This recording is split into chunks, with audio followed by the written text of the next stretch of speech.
if you think about counseling's great.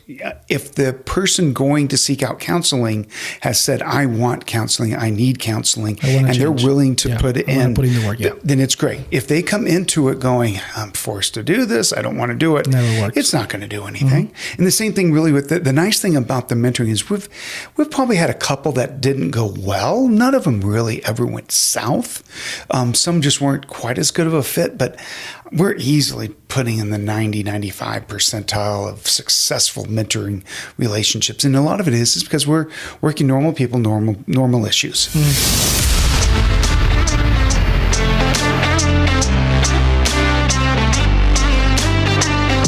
This is the Men Refined podcast.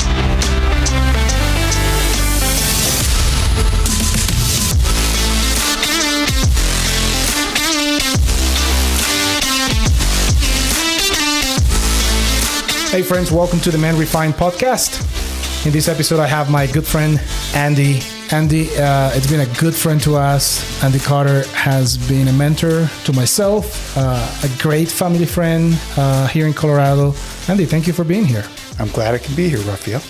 It's a privilege. Tell us a little bit about your journey. First of all, one thing that really excites me about your life story is how you were smuggling Bibles into... No, I was involved in doing ministry in the Soviet Union. Yes, we did bring in some Bibles. It wasn't large numbers. You know what? Yeah, I think I'll go into it. In Central Asia, we were able to work with some really bold men who had an amazing faith, and they realized that if they weren't involved in telling people about who is Jesus and how he can transform their lives, their families, their outlook on life, then who else will? They understood that they had to step into the gap, and these men and women, and there were several women involved as well. They did smuggle in some different Bibles and different materials and different things. And in one of our countries, what was really crazy is that we stored these materials on a military base.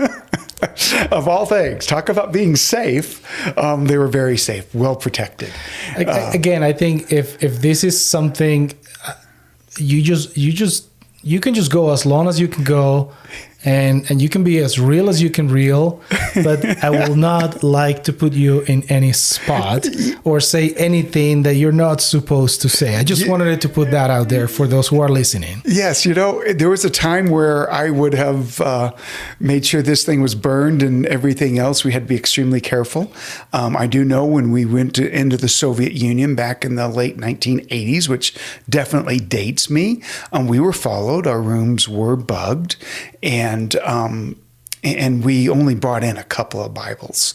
And so what was really cool about these Bibles, we were talking earlier about the Bibles you have. Well, I have this one Bible that we would use a lot. On the outside, it's English. So take a page, and you know how you have two columns?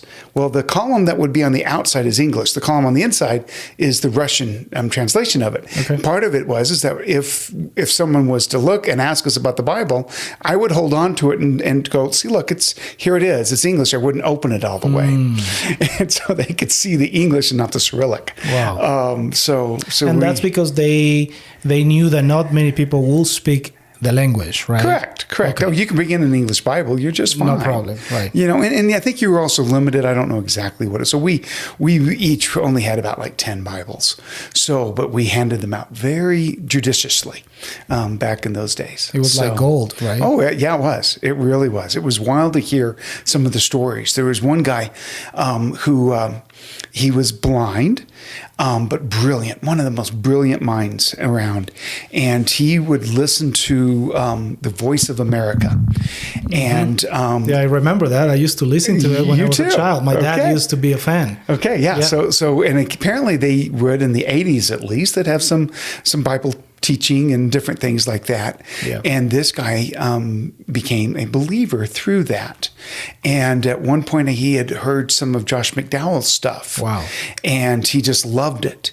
And so he got involved in our ministry. I don't know how that came about, but a guy, since we're going to be talking about mentorship, a guy that was our team leader, he got to disciple him. And what a beautiful relationship. And then what was really cool, Josh McDowell literally became a mentor for this guy.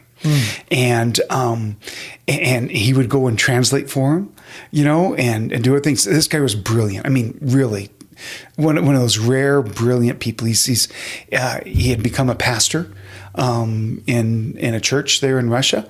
Going to be very vague on that, especially during these times. And what a godly guy. Love this guy to death. He was just impressive. But it was great to get to know him through my team lead that we had. That's amazing. But now that you're mentioning these keywords, it's all about keywords nowadays. Yes, it right? is. Yes, it is. So let's be mindful of those keywords too. Probably, they cancel these or something. Who knows? Who knows? Well, I'm sure this would be blocked when we start, talking about that country. I guess. So. Who knows? How do you get into that ministry? How tell us a little bit about that journey, because I don't think that's. You see, that life or that season, I guess, as you come into that life, it's not for everyone. No, right? No. It's, I have met through my years very specific people that have done things like that, have gone overseas to countries in trouble, to say the least, and they've been the hands and feet of Christ, doing the work of Christ in the midst of challenges, in the midst of issues, within the same culture, just learning, trying to get accustomed to it, because it's shocking, right? Especially for those in the West, going overseas and into these cultures, it's very shocking. Oh, it's very, very different. So how do you end up there? What was that journey? So I'm gonna for you. You're definitely asking more than just the time. So I'm gonna build a little bit of a clock. Yeah. I became a believer my senior year in high school. Someone actually shared the bridge illustration with me, and that was my junior year when he did that. I then proceeded to read the whole Bible, because he basically said that the theme of the Bible is restoring broken relationships.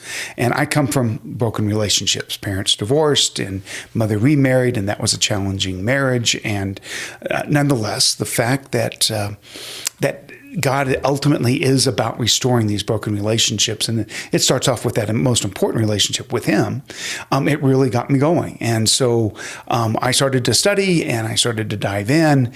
And then I would say somewhere in I think it was my junior year, came across some men and were involved in the Navigators, and took me under their wings. Literally had one guy who was a couple years older than me, Chris, and then two guys who were on staff, Steve and Dan. And I got to meet with these guys regularly and transformed my life. I was a poli-sci major going on to law school and get my MBA. That was my whole trajectory.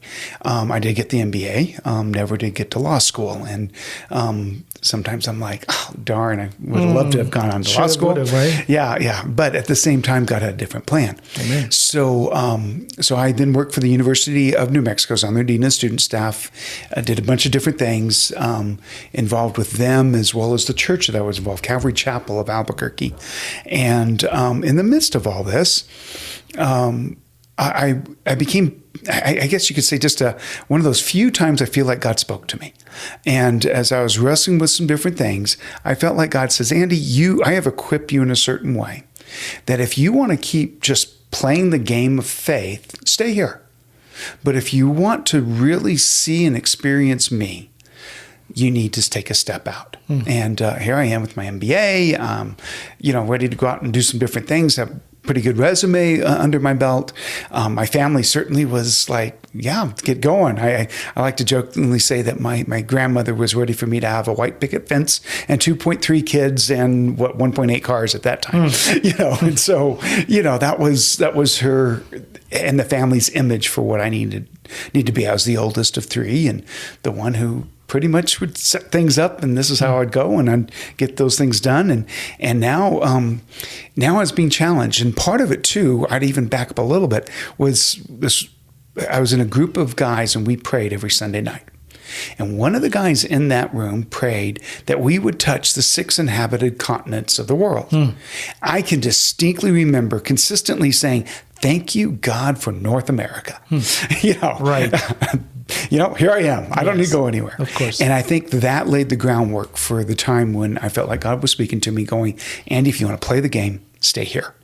And then I had the opportunity to go with Campus Crusade. At that time, it was a kind of covert type of ministry, and we could go into the Soviet Union. And it was exciting, very exciting to be a part of that. And we saw some fruit because things were changing. This is when perestroika and glasnost is very popular. And Gorbachev is the president. And because of that, people are a little bit more open. We got to stay in Moscow. I think I saw me and someone else. We always were paired up. I think I saw 6 people except the Lord. And our team saw something like 10 or 11. And the whole group, I mean, we saw more on our team than they would at times see in a full year of sending people there. Wow. It was just, things were changing. And then I became part of the first sent team that they sent to Moscow. So I was part of Moscow State University, MGU, and we were getting the ministry started. But it was all, I think, by a group of guys praying. Someone in particular had a vision that we would go and touch different continents, and so. Europe, and then I went on to live in Asia. I was in Kazakhstan for 12 years. So, and then I was at the crossroads, basically, of Georgia, down Soviet Georgia, there near the Caspian Sea and the Caspian and the Black Sea. Yeah. So. Yeah. And this was in the 80s? 90s at that point. Early 90s? Early 90s, yeah. 80s is when I first went over there. Oh, that was the first time that you First time I went over there. I was actually there, Rafael. Yeah, I may not have even told you this. I was there during the coup. Wow. So when that coup occurred in the summer of 1991, wow, it was a very powerful time. We all kind of felt like God's hand was upon it. That when the first day happened, it was all gray, which is not uncommon in Moscow. Right. But in August, it's not as common, and it was depressed. You went outside, you felt it, and then I can remember it might have been on day 2. Or maybe it was day 1. I don't remember. It doesn't really matter. I'm watching CNN news, so we got that. And they're talking about... That was the only news source. That was the only news source. That was it. That's all you get. And their office was across the river from the Russian White House. And so they'd pan their camera and say, there are Russian tanks on every street corner. We've got all... And I'm like, cool. And so I get out and I don't see any tanks. Nothing. Well, we're on a side street way up. We're about 40 minutes from downtown. And then I go out to Leningradsky Prospect and I look out there, no tanks, but it's very quiet. No one is out. Just a few. So I hop on the metro and head downtown, and I hop up and no tanks. I'm like, where are the tanks? I want to see the tanks, and we were told not to be at the Russian White House, which made sense, but I was going to be across the river from it. Well, I made a mistake, and I came up and I ended up at the actual place where the Russian White House is. I walked, and there's soldiers everywhere. Down I went right away and got to the other side. I was an accident. So by God's grace, I had no problems. And what was the most powerful of this thing was that we held a prayer meeting that evening after the first one. And we consistently had, my numbers could be up, but I'm going to say 60 to 75 people that would come over. That night, we were probably 75 to 100. It was packed. Students from all over the place coming in and praying. And then the next night, a lot of them were part of that rush of the human chain that went around the Russian White House. And a lot of our students were involved in that. And I can remember that on day 3, we got together with our national director and his family, and there's very few people there permanently at that point, because we were literally the first team in Moscow. There's another team up in St. Petersburg, and Christina was part of a team who becomes my wife. It's my wife, down in Georgia. So she was down there at this time. But anyway, so we go up there and we pray, and it was almost like we all felt like God was just going to be doing some exciting things. Well, day 3 is when everything changed. It went, the sun came out. You felt the lifting of this depressed spirit, so to speak, and we come and find out that the Soviet Union has been overthrown. That it's a new day. And it was the craziest, literally a new day in all aspects of it. So yeah, it was a very, very powerful time. Well, I wanted to touch on this subject today with you, about mentorship, right? How do we see mentorship now? You got big organizations now spending money and resources with programs, developing programs for their high-level, top-level employees, right? They big corp right now wants to hold on to talent as much as possible, and then they're doing everything they can. There's all over the place. Big companies, that's what they're getting into. They have seen increasingly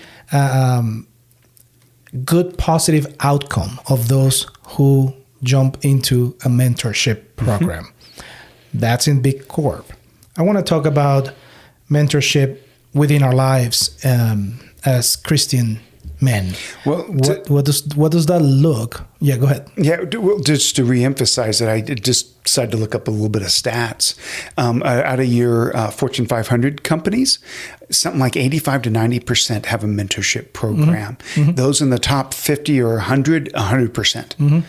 Yeah, you're right. They've figured something out. Yeah. And many want to follow those big companies, what they're doing, because they're keeping their best talent in-house. Or developing people to become better talent. Correct. Mentoring is a powerful, powerful tool. And of course, everyone thinks of as iron sharpens iron, so one man sharpens another. And for ladies, it's for you as well. It's, you guys can, we become better people when we're engaged with other people. 100%. And the nice thing about a mentorship relationship is that it's intentional. That you are saying, I want to work on A, B, and C. And so I want to find someone who can help me do A, B, and C better. And in the church, it could be, I want to be a better husband for my wife. Could be, man, we got some challenges in raising our kids. It could be, I need to study Scripture better. I feel like I don't understand when people dive into things. It could be my prayer life's in shambles, or I have a hard time having consistency in my quiet times. It could be all of those things to, part of it is we've set up our own there at Calvary, and it's as open to, I need to change a job. I'm not satisfied. I'd like to start a business. I'd like to do other things. Again, let's get someone in the church, someone who shares your values and shares your belief system, and let them help walk you through they'll be a couple of blocks ahead, and that's nice. Do they have all the answers? Absolutely not. In fact, what's fun about mentoring is that the person who does the mentoring gets mentored as well in the process. You can't help it. I believe that. Yeah. You learn things. Absolutely. So, what do you think? What would you consider to be a criteria for success within a mentoring program within the church, especially the one that you are a big part of? Like, what do you guys, closed doors, what do you guys consider to be a success story or a success relationship? What will be that criteria? And this, obviously, I will emphasize that this will be totally different to what it will look for big corp. Yeah. Okay. I think it will be a 180. It could have certain things common, but it's gonna look totally different. Absolutely. So yeah, I want to know what would you guys consider to be a success relationship or a success pairing between a mentor and a mentee? If they tell us it was successful, at the end of the day, the corporations are going to look for a dollar value. Yeah. They want to see. We're not doing that. It's for us really our only judge and criteria that we can have checked off was it successful for you? Mm-hmm. That's about all we can really do, and that's all we can really hope for. Yet, when you start to hear some of the stories, you know that some were more impactful and successful, in air quotes here, than others. One of the key things that we look for in our church is called Life Changers. That's what we've named our mentoring program here at Calvary, and we are looking to try to make sure that the person who is requesting mentorship, the mentee, we can find someone who can relate well to them. Mm-hmm. That's why we ask a lot of different questions from, what was your occupation, to what kind of books do you like to read? What kind of movies? What do you do in your free time? If we can find more areas of commonality, we have found that they are more readily able to connect to one another, and build trust. Because at the very core of the whole thing, it's trust. Because if the other person will trust you, then perhaps the agenda that they stated on the application form is not really the agenda that they wanted. Right. And they wanted to get into some other things. Right. And I think a good, strong mentorship develops that trust so that maybe the checkbox items that were on the request are done, but maybe through some other things that God wanted these two men to be in each other's lives for a different reason. And consistently, we see we challenge everyone to have a 1-year mentorship relationship, and after that, it's opened up, and some will keep staying with each other. You and I got to have a year together, and you're in the men's group that I've been involved in for 10 years or whatever. And it's great to have that extended relationship. Yeah, you're stuck with me, bro. I'm stuck with you. You're stuck with me. It's going both ways here. And so, but that's kind of what it is. And it's a relationship that it's not the other person looks at things the same way. It's not that the other person has the same outlook and perspectives, but they have the same root issues. That the core is there, and from that they grow and they challenge, and that's where we challenge the most from one another, is when we don't necessarily agree, but we need to think in a more broad terms, as well as look at the world a little differently. And I think that's, to me, when that happens in a mentor relationship, you got something good happening. Yeah, I have a few points here as positive impacts based on a mentorship relationship. Obviously, personal growth is one of them. Emotional support, which is the label as emotional support.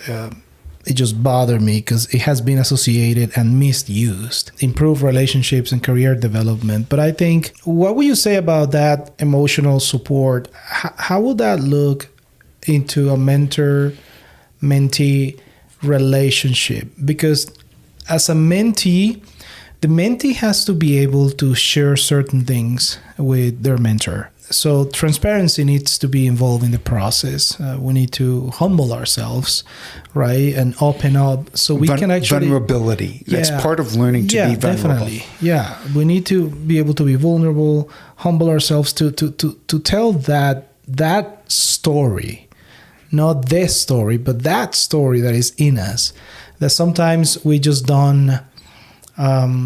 we may not know how to express it, or we don't have somebody to have an ear, for us. That's my dog. Sorry for that.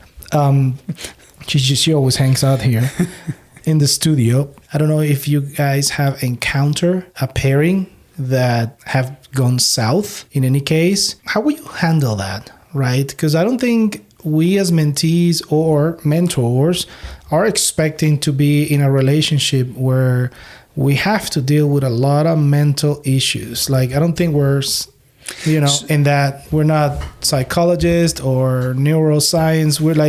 We're just trying to have a relationship and share our struggles, what's good, what's been bad, and trying to use bounce back ideas, etc. Challenge each other in certain things, right? Because I think it has to go both ways in certain things. There's some people that on the mentor side, they just don't open up as much, but at the same time, it's like you have to create that trust. And the only way that you're going to create a trust with a mentee is you have to open up yourself. You have to be true to that relationship and give yourself into it. You're going into a relationship with somebody else. That's going to take time. That's going to take a lot of effort. So if you don't have the time, you're not going to put in the effort. It's not going to work out well at the end. I want to see if I can organize this. You have your emotional stability question that you're asking about. Yeah. What about relationships we've seen that have gone south? And then you got into a little bit about the vulnerability of the mentor and the ability to help to build some of that. We actually, I would say, use a little bit of a principle that I was taught when I was on the Dean of Student Staff at the University of Mexico, as we were trying to train our RAs and others, is that we're training you to equip you to be able to help normal people solve normal problems. And define normal people. I don't want to. Back in the 80s, it was easy to define normal people. Expand a little bit here. Elaborate, Andy. Not someone who needs counseling. Okay. So if you need some professional assistance, you should not be that person who needs to dive in with someone who needs professional assistance. Who's going to decide who needs counseling and who doesn't? Because a lot of people come into relationships not knowing that they have a problem and they need counseling. Yeah. Yeah, there's a lot of people will resist that and they will fight it. And in some respects, to be very honest with you, if you think about counseling's great.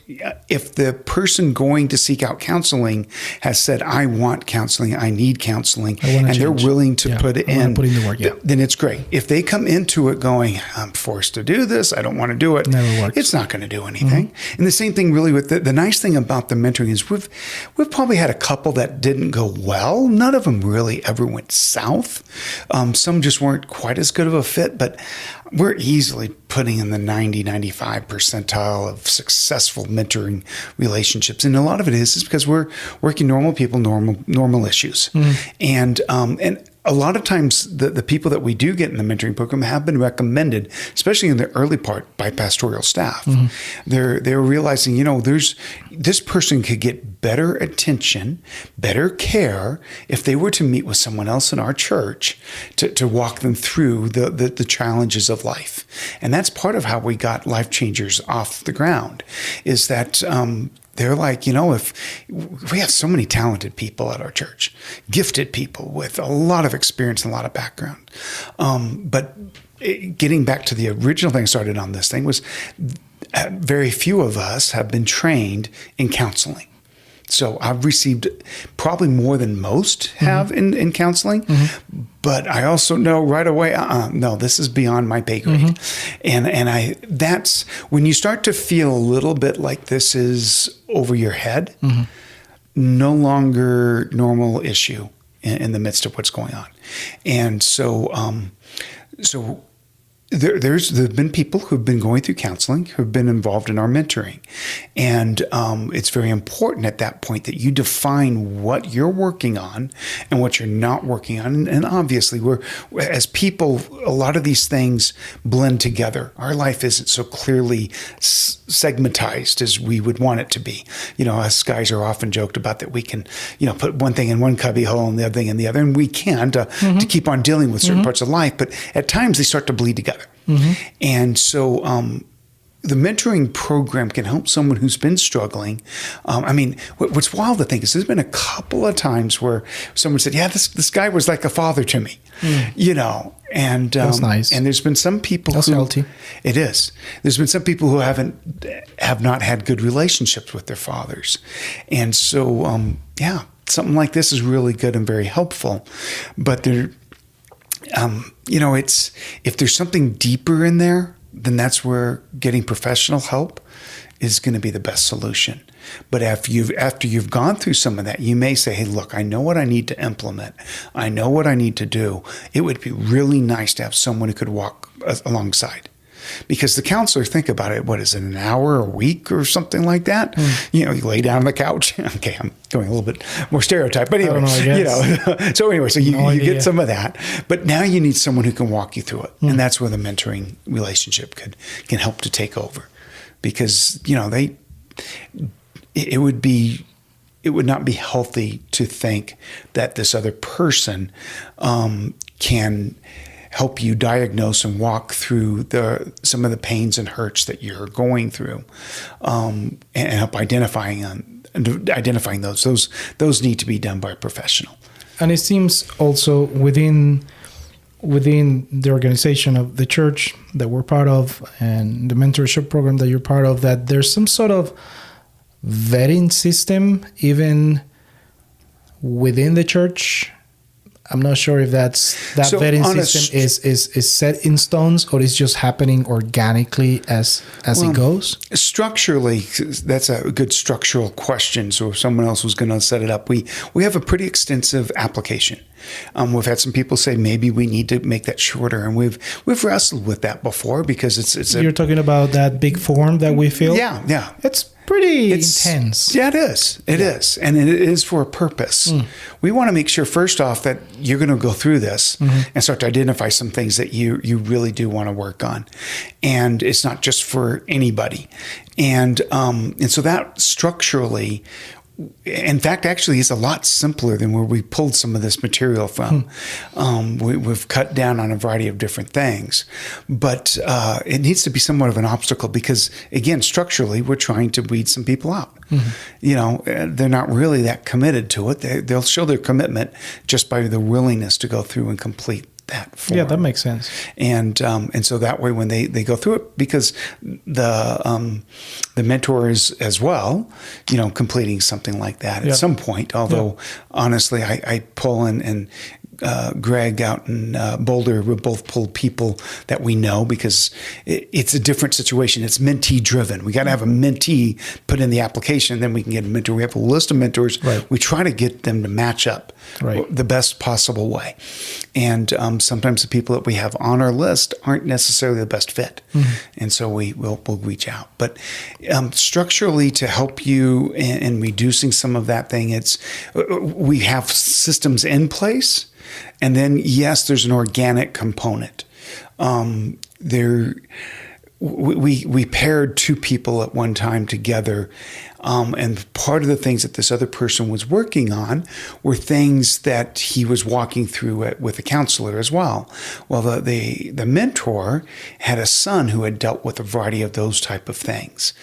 And it was too close to home for him at this point to mentor with him. We had no clue about either one of those issues. And we only found out after they had their initial meeting with each other. And then he just said, you know, I'm not at a place right now to have to do that. So we're willing to work. Let's get things to work well. Yeah. You know, for both people. And I think we have a really good pairing to help that person go walk through things, and that's what you need. Yeah, through the years, I've been probably 2 or 3 mentorship programs, and both sides. The first time I was a mentee, I was a mentor, and then a mentee, and then a mentor. So it's which I think is a valid place to be, because I don't consider myself to be knowledgeable in anything or a master of nothing at all. But one thing I do, I put in the work, and I'm very relational oriented kind of guy. I like to think of myself like a sponge, you know. I like to surround myself with the best people that I can find. I learned that at my early year, when I was a teenager, I think, because I've been thinking about this for many years now. And when I was a teenager, I remember I always liked to hang out with my dad's friends. When I was a teenager, I was probably, I don't know, maybe a junior or a senior I have a couple of friends here and there my age, but the majority of the people that I will actually have conversations, they were my dad's friends within his work environment, or my older brother's friend, which he is 10 years older than me. So, as growing up as a young man, I was always surrounding myself with people older than me. I didn't think too much of it as I was a young man, to be honest with you. But through the years, as I get older and think through this, like, why am I this way? Why am I always around older people, etc., etc.? I'm like, I don't know. It's just, I guess it worked out well, right? You tend to gain so much wisdom from those who have paved the way. And that's something that I really love, just hanging out with people that are older than me, that have more experience than me, more knowledgeable like the men's group you're now a part of. Yeah. You're the young buck there. That's right. Yeah. I love that. I love that.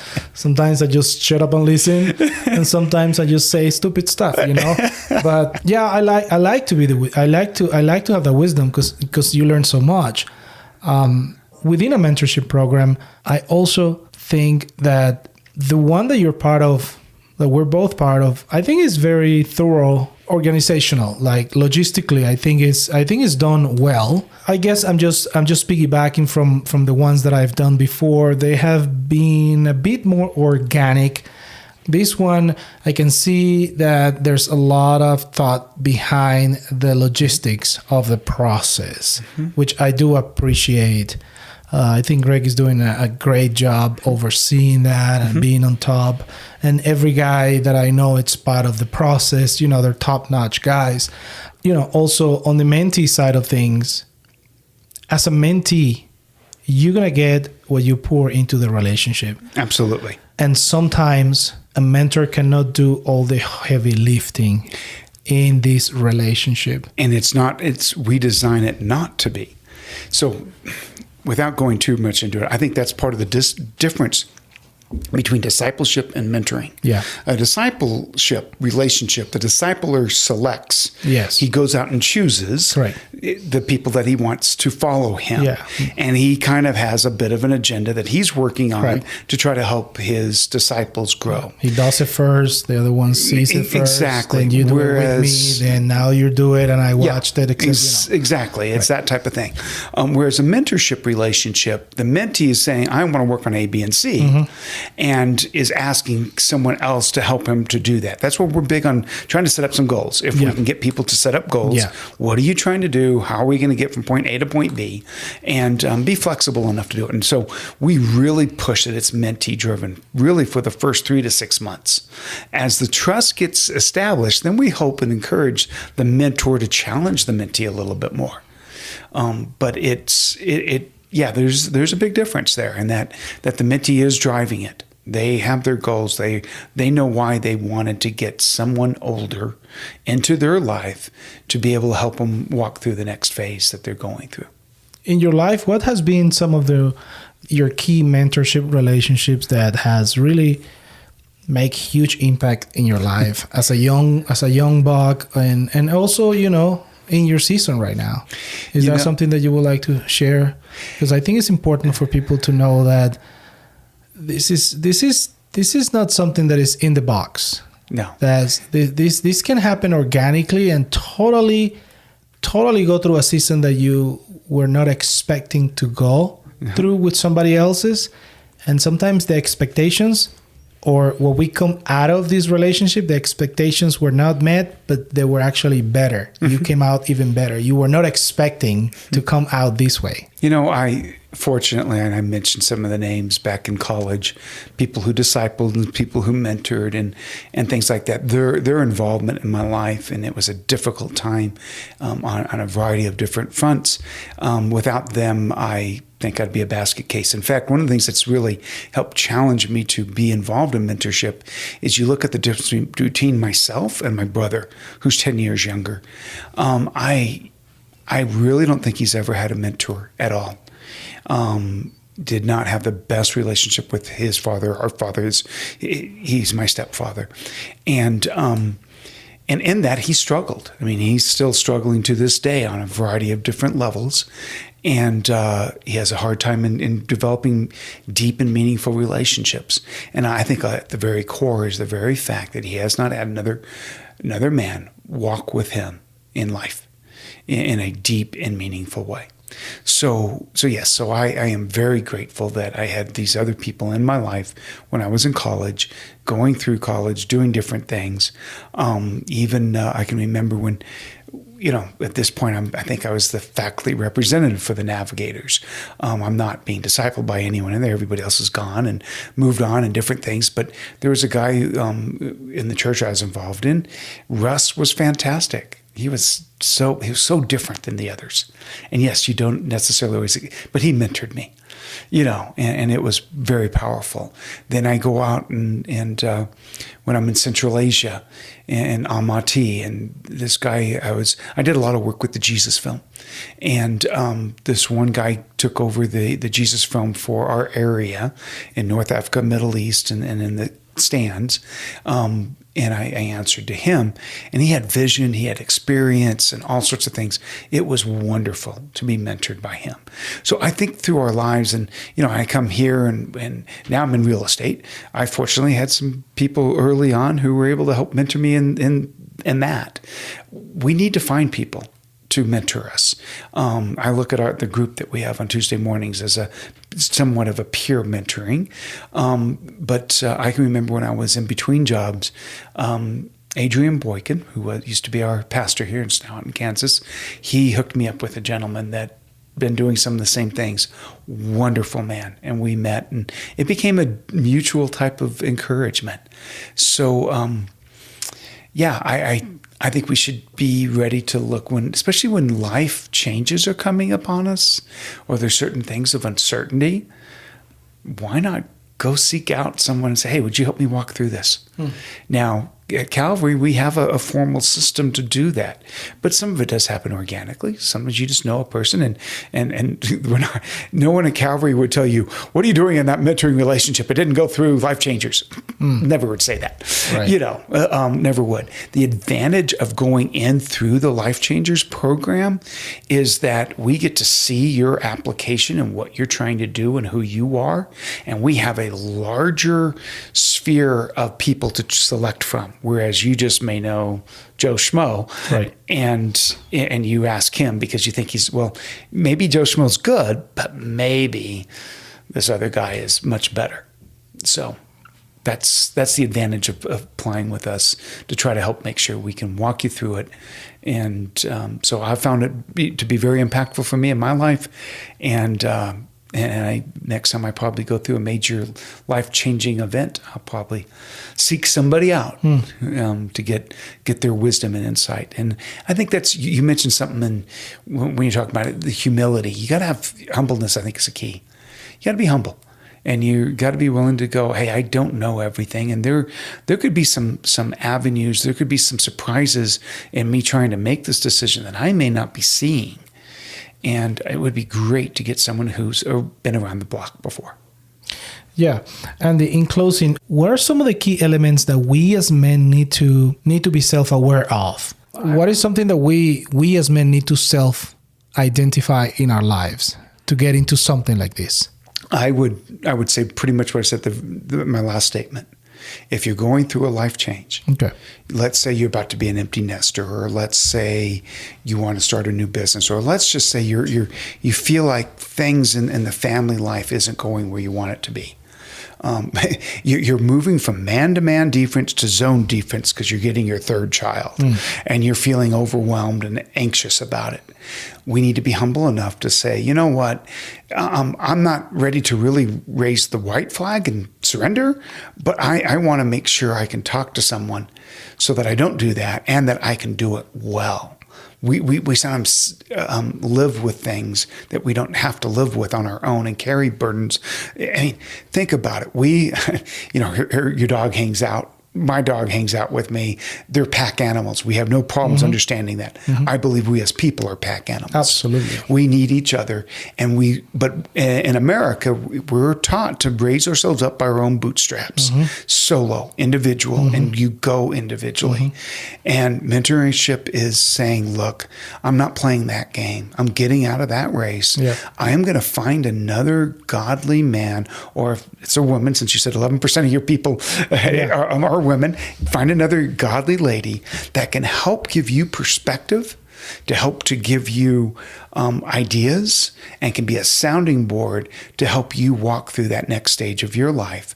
Humble yourself to listen and seek out help. People are out there to help you. I mean, I am amazed at how many people are out there that would be, if asked, would step up and say, I would be honored to walk through this next phase of your life with you.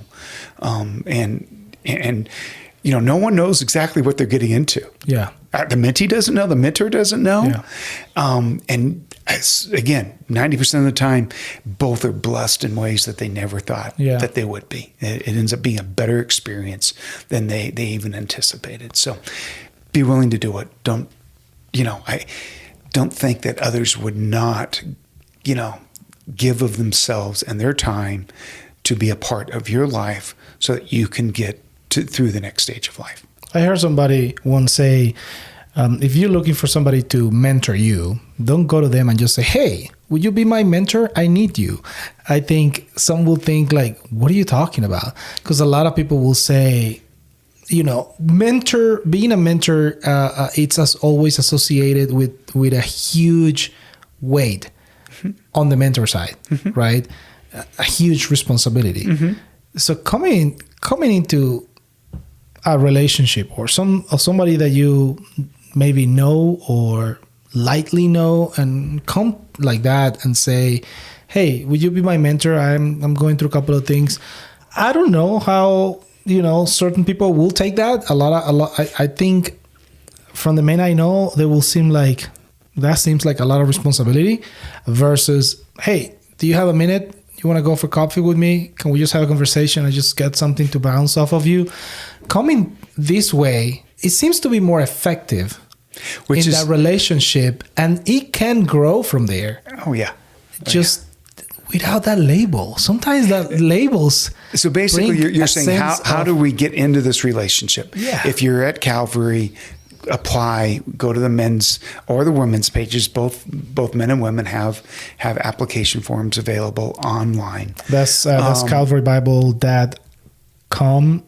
If you're in Colorado. Jeez. Yeah, it doesn't. Anyway, Calvary Bible Erie or Calvary Bible Boulder or in Thornton, you can hop online and we have something. Or talk to a pastor at Calvary or at your own church. If you feel like you could use something, go talk to your pastor and say, hey, do you have someone you could recommend? This is what I'm working through. Do you have someone you might recommend that I spend some time with? And then as far as being bold to go up to somebody that you greatly respect and ask them to mentor them, it's much better to ask than not to, because if you don't ask, their answer already is a no. But you are right. Approach it with tact. Invite them for a cup of coffee. You buy. Of course. Always. You buy. Mentees always buy. Well, no. You'll find the mentor as well. But first approach. I'm saying first approach. Yes. Absolutely. Yeah. You buy. Yeah. If you're asking for advice for somebody, you better pay. You better pay. You better pay. It's part of it. That's a men thing. I think. So I definitely think that don't be shy. Get out there, talk to the people that you need to, and seek out a mentor relationship if that's where you are at your stage in your life. What would you say to those men that maybe are part of a church, but the church does not offer a program like this? Talk to your pastor. Just go talk to your pastor is my recommendation. And if you do get involved in the men's ministry, most churches always have something that's going on, and you start to see those who are leading and you like certain characteristics in some of these people, then I would seek after them. And if your church does not have a men's ministry, then you start one. Then you start one. As men, we need to be meeting together. That's it. We do. Well, thank you, Andy. Certainly. Thank you, Rafael. For your time. I appreciate your friendship. Thank you for being here in the podcast. And if you get any value whatsoever from this episode, consider sharing it with somebody, rate it, review it, and hopefully this encourages somebody.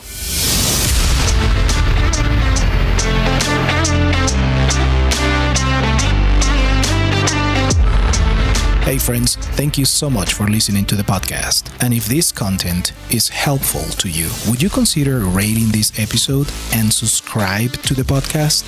This episode was sponsored by Cyricom Tech, your virtual IT department. Cyricom Tech provides cybersecurity services, cloud services, IT support, infrastructure build, phone systems integrations, and much more. With more than 25 years of experience in the enterprise, Cyricom Tech is here to serve you. You can book a free consultation by calling 720-819-7388. Also on the web at cyricomtech.com. That is SIRECOM tech.com. Until the next episode, God bless you.